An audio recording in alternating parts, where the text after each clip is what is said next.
Hello, I'm Yonit Levy of Channel 12 in Tel Aviv. And I'm Jonathan Friedland of The Guardian in London. And we are Unholy, two Jews on the news from Keshet Podcasts. Hi, Jonathan. Chag Sameach. Oh, it's not quite Chag Sameach. Happy Sukkot to you, Yonit. How are you doing? Fine. I was wondering, in my endless futile quest to find embarrassing pictures of you, any chance there's a Sukkah building debacle that has been recorded for the ages?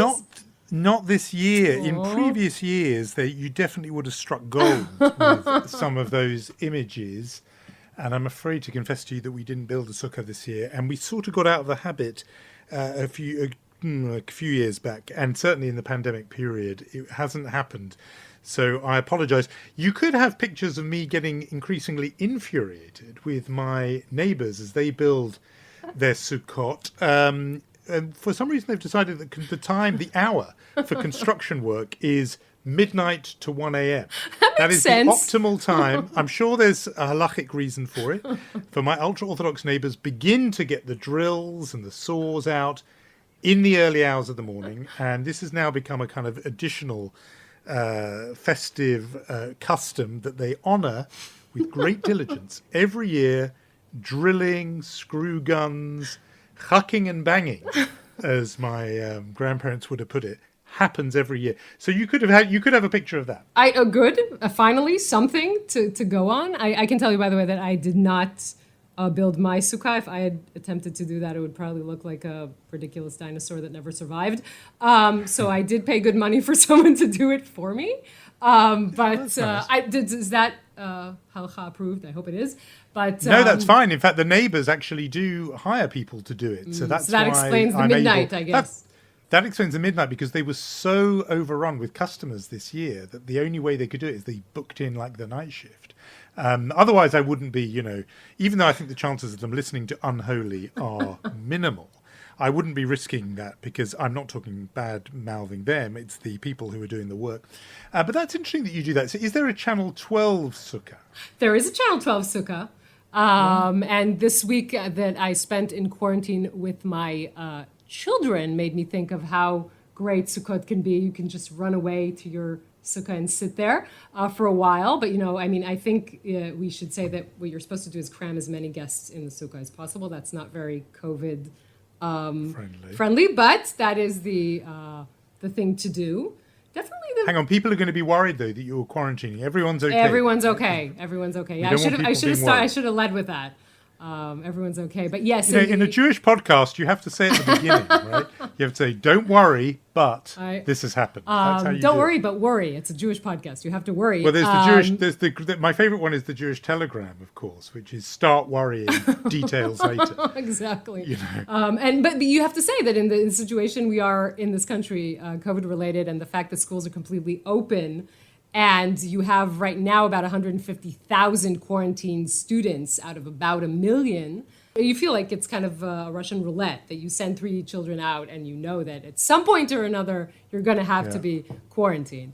That's what it looks like right now. No, I mean, it's getting slightly alarming. We're all in a bit of denial about that here too, I think. But we'll have to come on to that in a future week, because this is our festive. Exactly, I was going to say, this is us in a festive mood. It's very important. This is our Sukkot. We have to be festive and cheery, and we are helped in that effort because we have a very cool and very special guest. Indeed, and we have, as you say, a special guest in our podcast Sukkah today. So we say a big hello to Kara Swisher, who is a very cool and very special guest, and was described by New York Magazine as the most feared and also the most well-liked journalist in Silicon Valley. I would say, Kara, that you are basically the number one and most influential tech journalist in the world. But to pull off most feared and most well-liked, that's quite a trick. I'm not so sure I'm so well-liked anymore. I think well-liked has ended. That was several years ago. It's a profile piece from 2014. Yeah, I think they're not so happy because a lot of the stuff I've been criticizing tech for has now come to pass, including the January 6th event, which is not at all to blame by tech, but tech helped facilitate it. And I spent a lot of time talking to legislators or at legislators and others about the implications of these inventions. And I think they've been listening suddenly in the last couple of years. Okay, well, that's interesting. I was going to say to listeners that you and I go back quite a long while ago. Yes. We were both reporters, me very briefly, at the Washington Post in the 1990s, in the kind of Jurassic era, before there was all this tech stuff. What's really interesting to me is that tech was kind of tech as a distinct field, probably when you started. And I was thinking about your podcast, The Pivot, and how that over time has become more and more political, more intertwined Yes. with politics. Yeah, And that's because sure. tech itself has kind of changed in some way.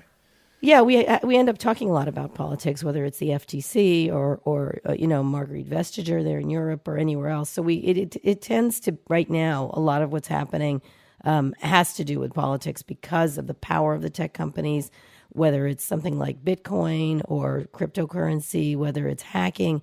There's got to be legislative interest in a lot of these areas, cars, healthcare, and things like that. So tech has overtaken everything in the world, essentially. And when I first started, it was a small sidelight. These were not rich people. This was not big companies. And mostly tech people thought of was chips, chips and things like that. But it's now enveloped everything from commerce to communications to entertainment to healthcare to finance to everything. Yeah, it seems like to the outside observer that one of your strong points has always been, not fawning over these companies and their success and the money, No. but rather observing it with a really healthy dose of skepticism and really examining the power structures and the social responsibility or lack thereof. And I wonder, how hard is that to do over these years? And is there any company that you look at and say they're actually getting high marks in the social responsibility category? Well, some of them, it depends on the company, right? So I think all of them, first of all, I don't think, one of the things that's interesting, there's just been a recent series called The Facebook Files in the Journal. And one of the responses from Nick Clegg, who's from Britain, who I'm sure Jonathan knows, has been, we're not bad people. How dare you call us bad people? No one's saying they are. That wasn't what they were saying. It's their products are dangerous and need regulation. Their products are problematic in all kinds of ways. And that's what the sweep of the journal articles sort of is on the shoulders of reporting that had happened previously with more documents. And so I think one of the things that I try to do is I don't consider these necessarily, not some of them are not good people, bad people, but some of their products and the implications. And so I don't think it's hard at all. It's like, what are the consequences of what you made? And I think that's where I focus in on. And they don't feel very comfortable because they have to bring it back to the personal, as if they're in some, movie about a chemical company that's poisoning children. Well, they're poisoning someone, but it's not, and maybe they didn't understand the implications or the consequences. And that's where I like to focus is pay attention to what you've made and the implications of what you've made. And the problem with these people is that they started off very young and very celebrated. They get licked up and down all day. They're extraordinarily wealthy, and therefore they think everything they do is correct without understanding the responsibility they also hold for the immense power they have in the world. You wrote your piece recently about the endless Facebook apology, as if this has gone on and on and on. And that interests me because in 2016, it all did explode about their involvement in the US election and what they'd done in terms of Donald Trump. And the idea that 5 years later, you're still having to write to say these companies are potentially, their products are dangerous, etc. 5 years has passed. Why has this not been addressed, solved, dealt with?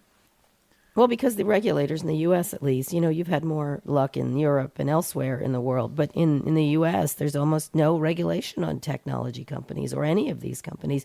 Now, they're starting to step in cryptocurrency, which is a relatively new area, which does need regulation, obviously. Although the people who run cryptocurrency don't think so, but too bad.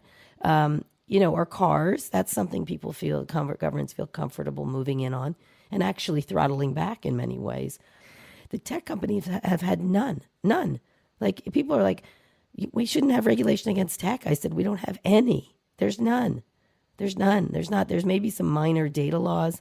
But what the laws that exist protect it, Section 230, First Amendment, things like that. They're very well protected by laws. They're not hindered by them in any way.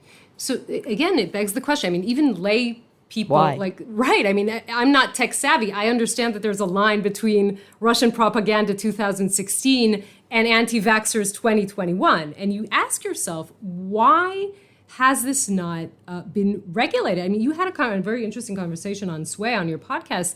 You spoke with Dave Edgars, and he said something about, no one's going to come for Amazon because at the end of the day, people like low prices. So maybe that's true also to Facebook. You say, I know that my data is probably in jeopardy in my privacy, but it's so convenient that I don't understand the problem. Well, that's how, the devil shows up, right? It doesn't show up ugly. It shows up convenient. It's like, wow, I can get I get mayonnaise to your home with you just thinking about it. I want a sandwich. Oh, it's there. A lot of people feel, for example, if Amazon had handled the vaccine rollout, everybody would have been vaccinated. They're incredibly efficient. They do a great job, great customer service. They're rich. They go to space, they're so successful. And so I think people have a hard time doing anything because it's all free. It's all free. It's all easy. And what I always say to them is, what do you get in your trade with these companies? You get free maps. You get your stuff delivered really quickly. You get, a calendar. You get dating. And they get everything else. They get all the money. They get all the control. They get all the data, your data. And they get to know everything about you. Non-government agencies. Nobody's comfortable with government agencies knowing all this stuff about you. These are private companies that know everything about you, information you give up willingly and not so willingly. And you are okay with that trade? You're all a bunch of cheap dates, Here's some flowers. Now I'm going to fuck with you. That's how I look at it. I don't know. I want more from them, and I want regulators. However problematic regulators are, they're elected. You can like or not like Benjamin Netanyahu or Boris Johnson or Donald Trump, but they were elected. And you can get rid of them. Two out of the three. Tempted to say 2 down, 1 to go, but I'll avoid that. But just tell because I think Bojo's with you for a long time. I think so too, actually. We are the focus of this podcast is Israel, the wider Jewish world, and things. But there's quite a fit there because Israel has, prides itself on being this startup nation. High tech is a big part of that. I mean, is there a kind of secret sauce in what makes a place, you're in Silicon Valley. I think we're talking to you in Silicon Valley now. There is Silicon, Fen in Cambridge in England, Silicon Glen in Scotland. There's all these areas. The ones that actually work, what is the secret sauce that makes a place particularly susceptible or conducive, hospitable for a successful tech industry? Well, there's a lot of books written about this, what creates an innovative society and what ends an innovative society, right? And so that's interesting. There's been millions of these over history, and it doesn't necessarily have to be technology. They all share the same thing: tolerance, willingness to criticize, willingness to change. A government that's flexible, absolutely, no question, and helps them, puts in research, money, and things like that. What ends them are wealth, expensive, closed-mindedness, that places run out of ideas and people move along. Israel is really interesting because obviously a lot of the tech comes out of the military there, and military intelligence, military, and cybersecurity. Right, exactly. But I think there is an element of physicality to an analog location based on something like Hollywood. But now it's changed. That's changed rather dramatically in the pandemic. So it'll be interesting to see what happens now that most of these tech companies are going almost fully remote. I mean, I don't, although Google just bought up a giant building in New York. But I think that it'll be interesting to see what happens if there is going to be a place or if we're going to be able to find talent across the world, or be able to innovate post-pandemic. The interesting, obviously, the term Israelis use this past year is unicorns, these companies, the startup companies with the value of over $1 billion. Israel had 37 of those in 2020, which is really a staggering number when you think of how small a country we are. I went through the list of just the recent ones, and the amazing thing is there is one female founder of one company. Amazing. And I was wondering how, how that, I don't know what the view from Silicon Valley is, but obviously I'm sure there are more. Same thing. It's the same? That's so depressing. Yeah, the numbers are really down. Because, men are smarter. I don't know if you know that, especially white men. They're better than everybody else. Sorry, John. Sorry. It's because they get funded in that level. They get encouraged. There's a lot of, if someone breaks up, goes to a company and opens another, they bring along their friends. The thing I say from the beginning, and it's been a long time thing, is they think it's a meritocracy and it's a mirrorocracy. They see what they see and then they feel comfortable with that. You can see it everywhere, on boards of companies. There's no way that years ago I wrote a lead about Twitter, which at the time was knocking itself into a wall on a regular basis, like running itself directly into a wall. And they had 10 white men of the same exact age, type, everything else on the board. And I always thought that was a problem because I think diversity brings a lot of interesting innovation. And there's lots of studies about this. I'm not trying to virtue signal you. It's just very clear that that's the case. And I wrote a lead that I think I should have retired right after I said on the board of Twitter, which has 3 Peters and a Dick, there's a problem with diversity. Oh, that's great. And it was, and they laughed about it and then called me back and said, we have standards. And I said, well, where were the standards when you had this shitty board that was doing all these stupid things? Like, you only mentioned standards when it comes to women and people of color. So I don't think it does a service to these companies to be like this, but it just is. This is what it is. And it isn't because, if you said it, it's just a group of people are not just good at something and nobody else is. It's the lack of opportunity. It's the lack of access to capital. And it's the lack of belief by the powers that be in allowing people to experiment with all kinds of things. In terms of that access to capital thing, the Israeli startups that Yonit was referring to do well out of that. And partly it's Americans who invest in them. Do you have a sense of what it is that might make an American investor think, I'll bet on that Israeli startup? Well, it's a long history, right? Everyone pattern matches, and they've had very big presence and knowledge in Israel. A lot of Israeli entrepreneurs have come to Silicon Valley. It's a very tight, circle. So I think it makes perfect sense. I mean, you have some very prominent Israeli investors, but most of the American investors understand there are certain areas where it's fertile to come there and try to find entrepreneurs. Obviously, there's so much money right now that it's really quite easy to get investments. And there's obviously the valuations are going up again. So if there's so much money poured into the system in this country, really just huge amounts, what does it do? How sustainable is it? Are we looking at a bubble? I mean, just in Israel, the fact that there are thousands of, newly rich techies around changes society. But is it, obviously a lot of these companies are overvalued. This isn't fresh and new for Israel. This has happened over and over again. Think about it. If you look around the world, where do you put your money, right? I mean, I think there's the world is awash in cash right now, especially the tech companies are triple in size in terms of valuation. Wow. Now, they didn't do 3 times the innovation over the past year. Trust me, they got an open market that they were able to take advantage of. There were people at home. And then who suffered? Retail, commerce, in-person commerce, office buildings. I mean, look what's happening in China right now with this controversial company, this real estate company. I think it's Everglade or whatever it's called. In any case, there's all this money and not a lot of places to go, and so it naturally goes to tech, which always seems to do well. And there's some very clear trends headed towards us that have been proven by the pandemic that everything is going to be digitized, and to invest in it makes sense. And there's big areas like transportation, healthcare, entertainment, especially, which has had the world's biggest experiment because of the pandemic. Now people have moved that way. And now companies are thinking whether they should be hybrid at the very least, but remote possibly. Commerce has moved. Amazon has rushed into the breach, as other online retailers. Streaming companies now dominate. Movie theaters are struggling. So why not put the money there? It makes sense. So when I hear you say all that, and it's obviously all correct, I just don't know how, in a battle of accountability where you have this digital colossus, many-headed, with huge resources and wealth and all the trends in terms of post-pandemic going in their direction, how the puny little politicians, and I would even include the President of the United States in this, can even hope to keep up with them, especially because if they do move, I mean, you mentioned the British case, where the Amazon pay almost nothing in tax. They just say, okay, we'll go somewhere else.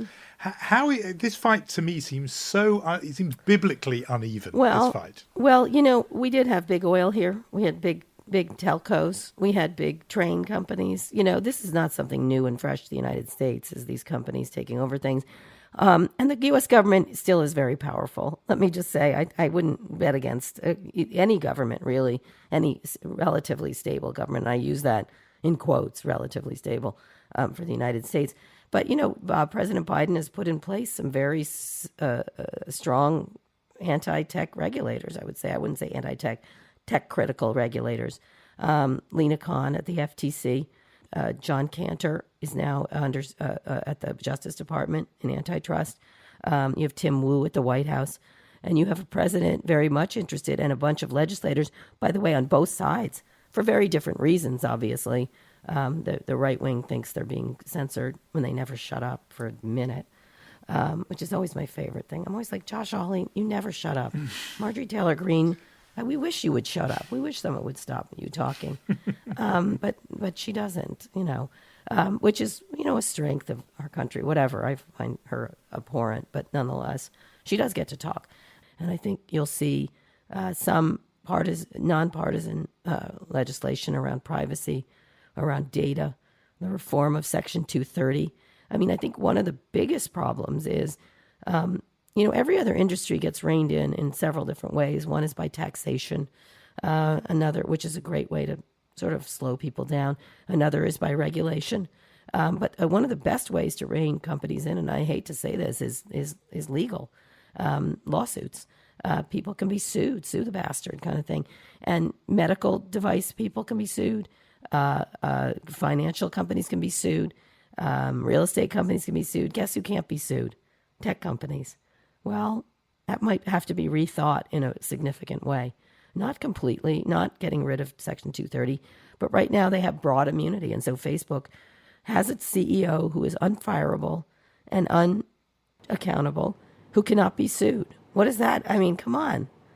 Come on. At some point, there has to be criminal implications. There has to be civil implications for some of their behavior, and there isn't any. So if we have this conversation in 4 years, will it be a different one, or will we still be asking the question, why is there no regulation? I think it's difficult. Well, Facebook has more PR people. FTC was just hiring, 200 lawyers. I was like, try 2,500 you need. Facebook has more PR people. I think there's 7 PR people covering me right now, right? Wow. I don't know. No, there's not. I'm teasing. There's. I was so ready to believe that. Me too. I was completely just ready 7? to believe. No, they just what do you mean? They don't talk to me at all, it doesn't matter. I don't care. I still shoot from my little area. I think they have hundreds. They have more PR people than the FTC has staff, and the Justice Department. They can't, and all of them do, by the way. And they have enormous money, lobbyists, and things like that. That said, I think the jig is up on with the public. I think people, the trends are showing, just like a lot of things, the damage that has been done. I think this recent I think people inside these companies right now, guess who's throwing all these documents over the wall? Employees of Facebook. Yeah. That's what's happened here. This teen girls thing, this is not a good look for a company. It's just not. This is the effect of Instagram on the self-image of younger. Well, of course we knew that. And it's been, I don't know what I would do if I was Facebook, but I would think hard about what they're doing. And I think people inside there are thinking hard. But if the jig is up in terms of even the public now realizing these things are dangerous, but goes back to the Dave Eggers point, it's just too convenient to give up. What leverage, what sort of power in that arrangement does the user have? Because in the end, they don't walk away. They're not going to go off Twitter or Facebook. They have to use these products. There's no way you can do your job today without using any of these products. So, you don't have to use Twitter, Jonathan. You don't. It's just sorry. I think you love it, right? I feel that you love it. It's addictive. I think looking into the addictive nature of these things is important. You have power to not use things. You have power to push for legislation. I think there's 2 areas that I think. One is liability. 2 is taxation. 3. And 3 is privacy laws, and make them pay for the data they're taking from you. Make them pay. and then see their businesses aren't quite as profitable once they have to pay for the damage they do. But you think we should get Same off these thing. platforms in terms of our own mental health? A little bit more. I think they should make it possible. I think it's interesting. Apple just said it was going to use the devices to help study cognition and depression. Oh my God, the devices that make us depressed are going to help us not be depressed. Okay, got it. Check. And I think Apple's probably the best among them, right? Among all these companies in terms of that. But the fact of the matter is they feed off of our data. They feed off of our movements. They feed off of our consumption, and they have to be made to pay for that in a way that's significant. It's happened to opiates companies. That said, what's interesting is tech entrepreneurs and people of money are the ones paying for all this research into psychotropic drugs, which actually look like a solution to opiate addiction, which is kind of good. I'm like, thank you for the LSD, everybody, whatever they happen to come up with. But I think eventually the government will rein these companies in. I think they've been lax about it. And some of the stuff they're doing, I think, is really interesting. The space travel, some people think it's overhyped. I think it's important. I'm ignoring Jeff Bezos' ridiculous roller coaster ride to the edge of the atmosphere. But I think some of the stuff Elon Musk is doing is interesting and important. Not just ego trip, something important. What's the important bit? Oh, Elon Musk, the stuff with space, how to these rockets, it's very important. He's not. You didn't know if you noticed he did not go up in a rocket ship. You know, he doesn't need to do that. He's more interested in going to Mars and never coming back. But some of the stuff around, the car stuff is interesting. Some of the stuff around climate change. I really hope that tech will be used to sort of, help and mitigate the issues around climate change. Because in the end, that's all that matters, right? None of this is going to matter if we burn ourselves up, right? So I think it'll be interesting to see who among these technologists or who emerges across the world to come up with innovative solutions to climate change, which is, of course, the existential crisis of our time. So that can be the redemption. Or someone else. I think they're wasting their time sticking with each other. One of the things I always think about is there's a kid in, I don't know, Somalia or a girl who has a cure for cancer in her head, right? it isn't just going to be born by computers. It's going to be born by human innovation. And the fact that they don't let this talent emerge or they hinder it is ridiculous. It's such a disservice to humanity.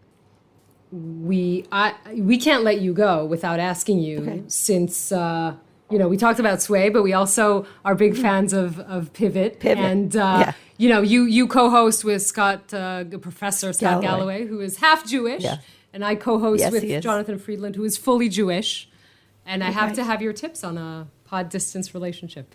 Oh, pod distance really.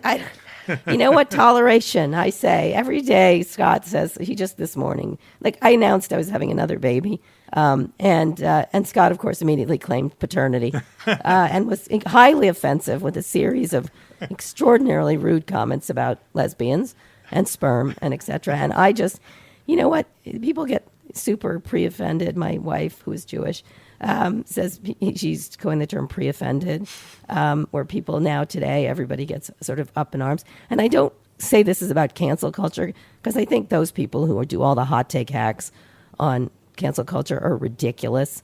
Some people should have, I call it consequence culture. When you do something shitty, you should pay the price. Sorry. That's the way it is. And I don't think people are hindered from talking. I think that's overblown and used as a way to make money for themselves. In any case, I'm tolerant of when he wants to say something that's maybe a little bit problematic. I think tolerance and understanding, and a sense of humor, right? Yeah. Like, I think those are my middle names, Yonit. I mean, the tolerance Yeah. I have to extend. you Really. have to be like, oh, you're kidding me, and liking and being able to tolerate dissent and disagreement. I think that of course has changed rather significantly because of the internet. Everyone is instantly angry about or in the rage. But guess what? It's designed to make you upset. It's designed to put you in a rage. And if you resist it, you have a much better relationship. And I don't mean anti-vaxxers, because they can go fuck themselves. They can really, truly go fuck themselves. But I think it's more tolerant of people's different opinions and willingness to listen to them if they're reasonable. If they're not fact-based and dangerous, no, you can slap them until next, Sunday. But I think that's what with Scott, humor and tolerance, I would say. I wanted to ask one last thing before we let you go. I know Sure. we've said that was the last one, but just Sure. because you're so fluent on what needs to be done, this is a question I often ask of fellow journalists who are very good at diagnosing the problems. At what point do you feel like you want to get out from behind the, commentary box and onto the pitch, really? And I've created lots of companies, Jonathan. Yeah. I left the company. I left the Journal to start on my own thing. We just happened to sell it. So we've been doing this sort of, everyone's like, Substack is so entrepreneurial. We were doing it 20 years ago. Walt and I left and did our own conferences. We did our own, I started podcasts 7 years ago because I thought it was innovative. Anyway, no, what I had in mind was whether this talk about regulation, whether you would seek political office is what I was wondering. Oh my God, I think Facebook would lose its ever-loving mind. No, I think I thought about running for office, but I think I'm more effective here. I think I have a better place. I spent a lot of time talking with Amy Klobuchar and Mark Warner, and I've interviewed, Lena Khan and Tim Wu, and so I think I have more power making connections for people and understanding, and then not pushing back. Like, I think I did more good when Nick Clegg released his ridiculous latest. It wasn't even I'm sorry. I'm not sure what it was. It was a lot of words typed. That's all I could think of what it was. I think I have a lot more impact by doing that. I just do. I just think it's like impact, like having families or being gay. I think about that a lot. I have more impact having been married and having a lot of children and living our lives in a very proud and open way. And, I think at this point I was joking with Scott, only lesbians and evangelicals are having this many children, except ours are vaccinated. And that's how you do it. You just live every day. And so I think I probably have more impact doing that. Thank you, Kara Swisher, for being in the Unholy Sukkah. We've loved it. Thank you very much. I love Unholy. Can I ask you a question? Sure. Why did you call it Unholy? I mean, I know that series on Netflix. I love Netflix, by the way. There's a company I think is. We were there before they were, actually, the series. Oh, were you? Okay. On Netflix, but we called it that because Yonit is sitting in what is sometimes called the Holy Land. But we're a sort of irreverent take on that, I think. Well, Yonit, I like that. What's your answer to the? Well, the honest answer is I wanted to call it Two Jews on the News, but Jonathan won with his title. Two Jews on the News. Well, but I think Unholy was a better won. choice. Yeah. Okay. We thought so too. Eventually. Yeah. So. It's a great name. I really like it. It's a great name. I hope to get to Israel soon. I love Israel. I love coming there, and I really enjoy talking to all the entrepreneurs there and London. Not as entrepreneurial, Jonathan. No, very much not. We would love to have you on again. Thank you so much, Kara. Anytime. Thank you.